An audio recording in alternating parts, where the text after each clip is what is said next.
Let's do it. All right. Whenever you're ready, Coach. All right. Good to see you guys, girls. Good to see you, Coach. Appreciate that. First day is always the best day, right? Everybody's got a chance. Everybody's out there fresh. Everybody's good. Everybody's all excited. I mean, football is too. Football players are. Going well.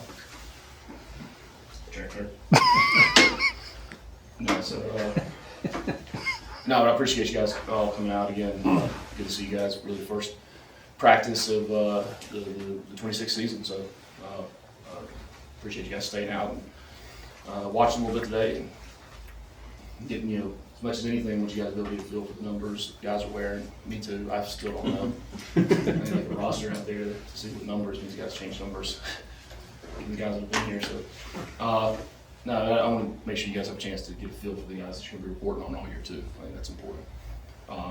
It's about them. It's not about us. It's about those guys and what they do. So, no different than you guys heard me talk about identity of the team, and seasons aren't momentum or lack of momentum, good, bad, ugly, whatever that can carry over year to year. And it's up to it's up to myself really as the head coach to push what we want the identity to be of this team, right? And it's up to the players each year to be able to go out and establish that. So it doesn't carry over. The guys that were here, including myself, starting with myself, not happy with the way the season ended last year. Matter of fact, extremely still pissed off about the way the season ended last year. And if you don't think that's been at the forefront of everything out of my mouth for the last 2.5 months, you're crazy, right? It has. It has been in building the staff, it has been in building this roster. The way we're constructing the roster, the way we've put together the staff, and the way we're going about attacking every day to go be the best version of ourselves each day. So, I know what I want this team's identity to be.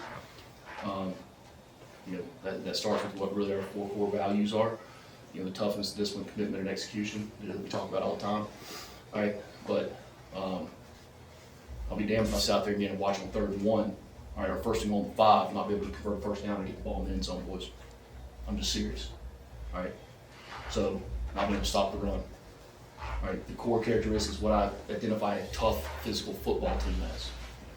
All right, we did not accomplish that, in my opinion, last season.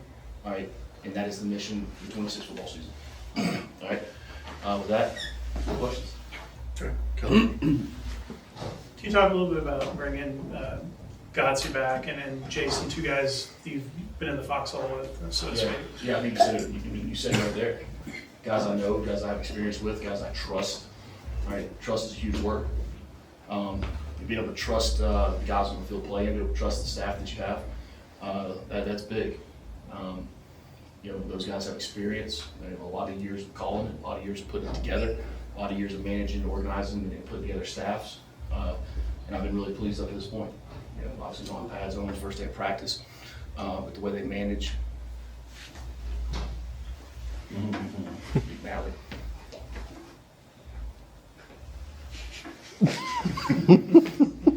I've been really pleased with those guys. They both brought things to the program I think that are going to be beneficial for us. Whether it be the organization, support staff that George brought along, some of the identity, some of the talking points and things that Boogie has that allow him to be successful. Cohesiveness coming together, understanding what complementary football is, and when it is taking place and when it is taking place. So I've been thoroughly pleased to this point. So let's hope that continues that way. And not to mention, me and Boogie doing this stuff together now. If you guys remember that when I walked out of President Cabrera's office back in 2022, I told I was the interim head coach. That's the first person I went to go see. We sat down for 3 hours now and put together a plan to put holes in the dam with our special teams. And that man means the world to me. And then you look at George, George is my best man in my wedding. So not been hosting on an official visit, he still came here. So we in the foxholes together. Might be the only 2 of probably only 3 or 4 guys I think that not only went here, played here, and then went on and spent the next greater part of decade with George O'Leary. So, needless to say, we think a lot alike in a lot of ways. So, just need to get Marty up here now. All right. Next. Ken? You already espouse toughness and running the ball and those sort of things. How, given the way the season is and what you're talking about, you even more emphasize that's going to be a priority in the way you put together the staff and the roster?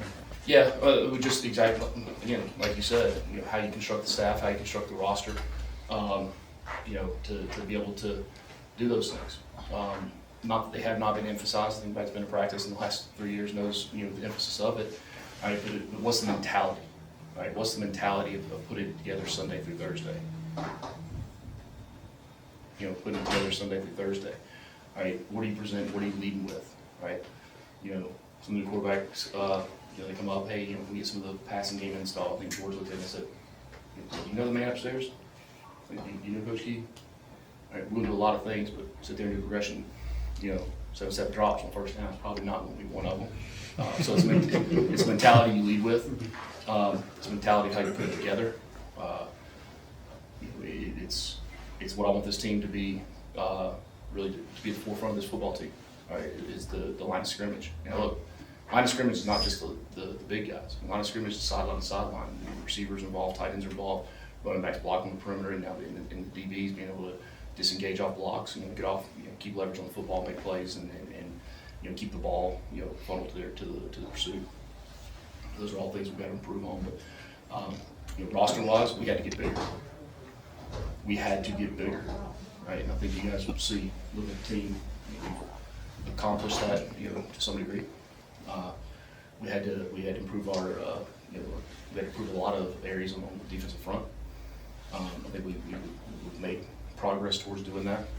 Same with the offensive line. There's stats are all cool and everything, but when it comes down to it, what's really happening when games matter, when games are on the line, when you're playing situational football. And we made a very concerted effort in how we built the roster for that reason. Next.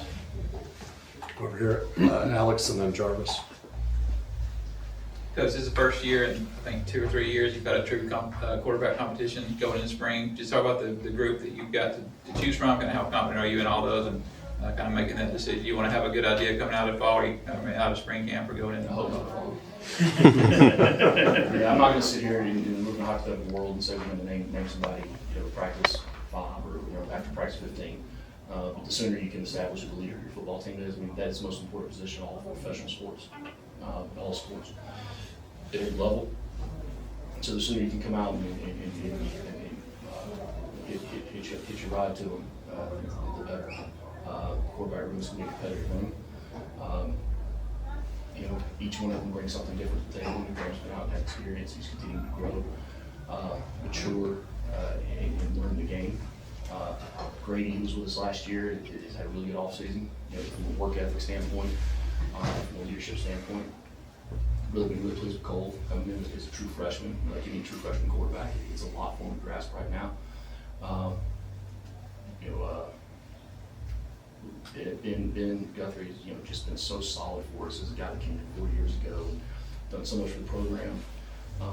I don't know if he's going to decide to be a coach one day, but I told Brody the other day, I said, Brody, yes, if he makes that decision, you got some pressure on you now.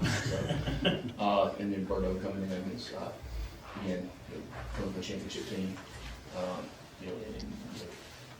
watching the guy in front of him, seeing how he performed and carried himself and worked throughout last season.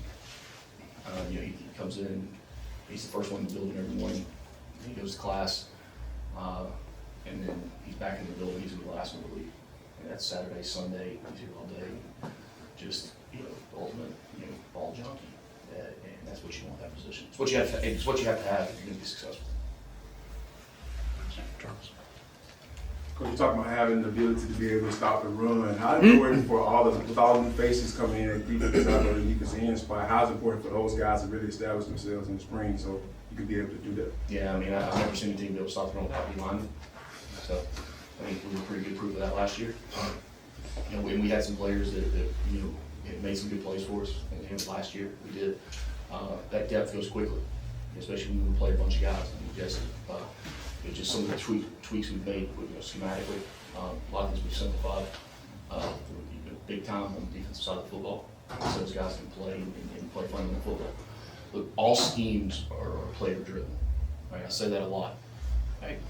But to really understand that as a coordinator or a coach on that side of football, that's what becomes really important, and that's where that trust factor comes in for me. Of those guys getting it. I mean, you might put in 2 to 3 base calls all spring on defense, right? And get really good at them. I mean, there's gonna be days I'm gonna say, hey, look, you got one call on defense, offense, you got whatever. Flip around the other way, defense, you got whatever you want to call. Offense, and you're all drop back protection. We got to get fundamentally better. We have to improve our techniques. We have to improve our understanding of the game. And look, this is just going on all over the country. I mean, there's nobody in the country right now that's returning 18, 20 starters. Like used to be 20, 30, 40%, whatever I don't know what the numbers are. The country would do that. That's very, very rare to see that now. So that you're on equal footing with everyone else when it comes to the replenishing and reloading the roster. All right, but I said this earlier. A lot of people are out there and trying to look at other programs and try to copy what they do or that. Look, every program is who they are because that's who they are. Right? I'm very comfortable with who we are as a program. Right? Overall, is our program what I want our identity to be. What our identity as a staff is. Okay. And it's not about going out and looking at other people and trying to copy what other people do. It's about being the best versions of ourselves as a football program. All right, more of those tweaks each year we have to do. I know what the plan has to be. I know the plan is right. We've shown improvement. But we're still not anywhere close to where we need to be and where I want to be. Najeh? Coach, obviously new staff, new group coming in. Just, I know you don't have everybody, but what are you most excited about just with this new group as you prepare just to embark on the year? Player-wise? Player-wise. Size. I think today was a telling sign. You weren't underwear out there running around, and we had 3 competitive team periods. Just spiders on, but I bet I didn't see 2 or 3 guys on the ground. Looking at evaluating the big men, especially when you're looking to increase your size. That's something, to me, the number one quality when you're increasing the size of your roster is their balance and body control. They have the ability to play with the base, stay off the ground. And you got guys out there who, in years past, we have guys on the ground, and especially when you get some of the new guys, the freshmen. We have some freshman offensive linemen out there, some freshmen and redshirt freshmen that they don't look like freshmen at all. I mean, those twins, Yeah. and look, they're not just big. I mean, those guys are not on the ground. They play with the base. They can bend their knees. Getting Xavier Canales back after being sitting out last year, so he's really like a freshman because he didn't really get any reps last year. And then the addition of some of the guys we brought in. So, and look, we got 3, 4 guys, starting off, competing for starting offensive linemen that are, Markel's banged up, he'll be out for a couple practices, and then we got a couple guys who want to practice for the spring, Josh and Ethan, but I'm excited about the big men we brought in and we've been developing this program. But that's what we have to do. That was nothing I was disappointed in last year, going back and after the season, really self-scouting the whole year. I don't think we did a good job of developing our players early and putting them in a position to be able to play early in the season. All right, I'm a believer in play guys first 3, 4, 5 games. They're going to be, if they're talented, they're going to be better, better versions of themselves. They're going to be better players when you get to later on. We shouldn't have waited, and that's on me. I'm the head coach.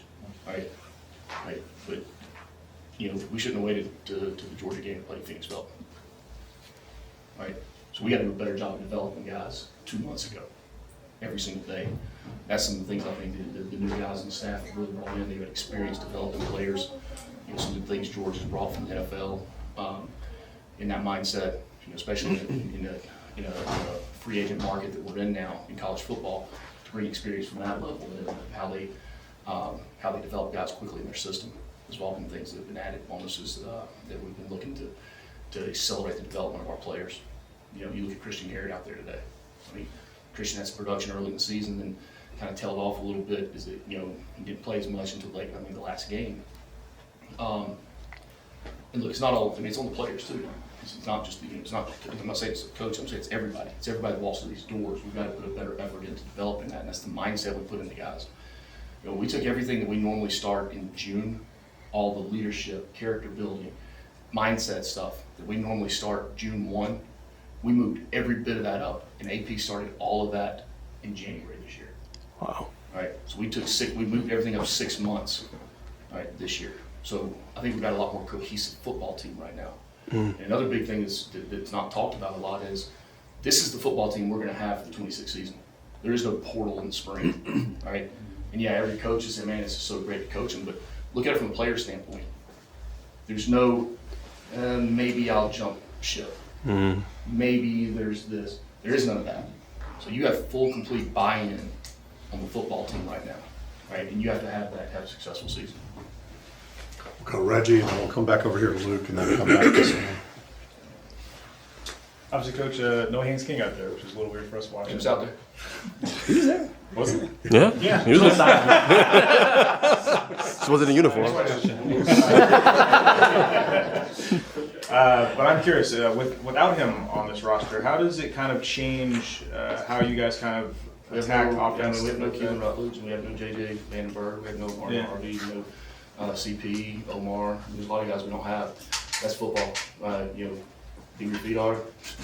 You know, I can't worry about the pass. You can't worry about those things. Right? I think it's going to be a little bit of a benefit for us because you know something that really occurred over the last 3 years. Haynes was such an alpha. You know, not just on the field playing, but a personality everywhere. Such an unbelievable leader that a lot of guys felt, well, maybe I don't have to lead. We have our leader. That's how we look at it, right? Well, it can almost be a double-edged sword there for you. So now having to go back, and last year, I think you guys remember, we built the leadership group out of the seniors, right? Well, you don't have guys that have been on leadership starting this year. So after 2 months of watching these guys, we put leadership together. All right, these are all new guys on leadership. There's not continuity from last season in leadership of this football team, and that was for a specific reason. Because like I said to start, every season is a new season, okay? And the leadership is made up of, I mean, we have 11 guys. There's one specialist, and I think it's 5 and 5, or 6, maybe it's 12 or something. And it's a mix of guys that have been here, a mix of guys that have transferred in. Like it's 6'5", 5'6". It's pretty even across the board there. Luke. Brent, can you take us into the process of how Alberto got here, that whole process in the offseason, and then Fast. Fast.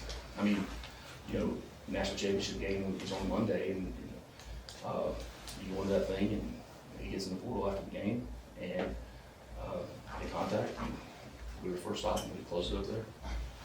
what was it about him? A guy that would play a little bit of limited spots last year, given the situation he was in. What was it that you saw in him that would make him a good fit for this I think program? if you look at the play he did have on the field and what he was able to do, it really fit where I want to take the offense, where I want to take the team. The way he throws, what he's good at throwing, ability to evade a rush, make plays with his feet. Right? We're not going to sit here and be a design quarterback run team. Right? Haynes King, like I just said, he's an alpha dude now. Right? He's different. They went to the third quarter, he's playing Clemson, he walks up and says, put the ball in my hands so we can go win the game. A lot more colorful than that, right? You believe in that guy, okay? And again, all schemes are personnel driven. And then off that too, going back to what Najeh had said, obviously, 19 incoming transfers. Is it 19? 19. Yeah. So 19 guys in the portal, or that came in via the portal, and then a lot of new pieces on the staff. What is the challenge, and for you, or even if it is a challenge, how does that impact you and your growth as a head coach? I love it. It's awesome. It's fresh ideas, it's fresh faces. It creates newness. Now, I'm not going to sit here and act like the last 2.5 months weren't hard. They were hard, right?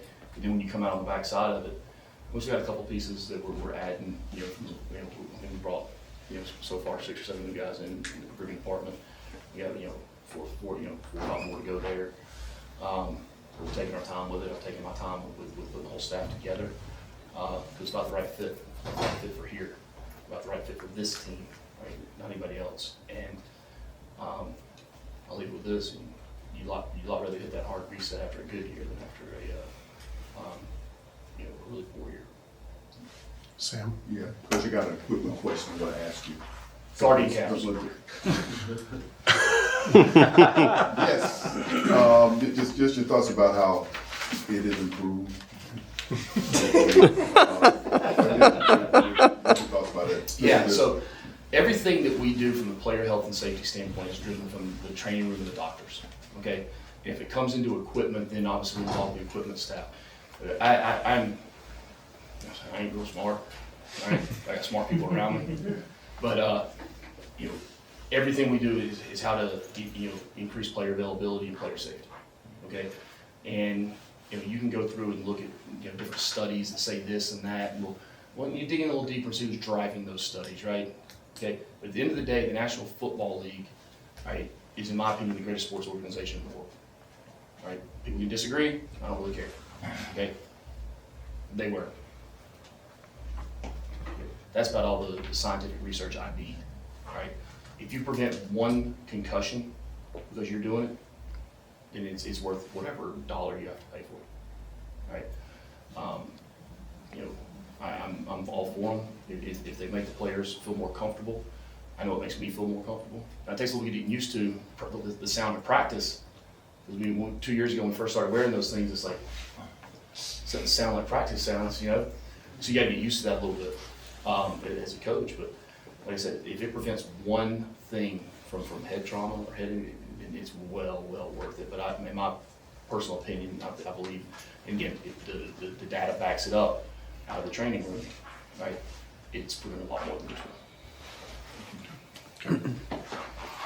Coach, you mentioned Josh and Ethan. Any other players to update in terms of just injury health-wise? Yeah, I honestly can't. If this was Thursday before a game, I'd have a list with me. But I don't want to say one and not say another. Josh and Ethan said Markel. We got several guys that are. Shamik's another one that's coming back from, and that's what this time is. We got guys. They play through the season. They play through different things. And then you get them operated on after the season, right? We're seeing such an uptick right now in not just here, but all across every level of football. AC, shoulders, ACs, rotator cuff, all those things. And that's a 4 to 6 month deal. So when you get it done after the season, you get them back full go for the next season for summer training and whatnot. Hey, speak of the devil, JJ walking in. But JJ made me lose training. So getting those guys back supported, we a couple guys were brought in, with shoulders. There was one was Braden Manley's another one we did after the season. EJ's another one after the season. Jonas we brought in as a transfer, who's coming back. But ACs are such a they've become such a common thing now, and the surgeries become so good on them. And they're tight, they're good, they're sound. In 4 to 6 months, you're going to get a guy back better than he was prior. So, and then a few guys that came up, things from playing in the previous stops. But there's really there's 3 or 4 things that really everyone is seeing upticks in. And, I think everybody does the deep dives to see how to help them, help prevent them and do those things. And that's what Brad does such a great job in the training room with his staff, Mike, who's in charge of all our PT, and then working hand in hand with AJ and the street staff, right? Aaron and nutrition, and then really coming all back into the building and to this side with Pat Boyle, with the analytical part of it, able to put all that together, all right, to really help prevent those things, and they do occur, to get them back as quick as possible, but in a safe way. We'll wrap up right back here. Coach, the level of intensity you like to coach with, what are you seeing with the team? How is that message resonating with this year's team? They love it. They like it. I mean, and I've got some good guys on this team that,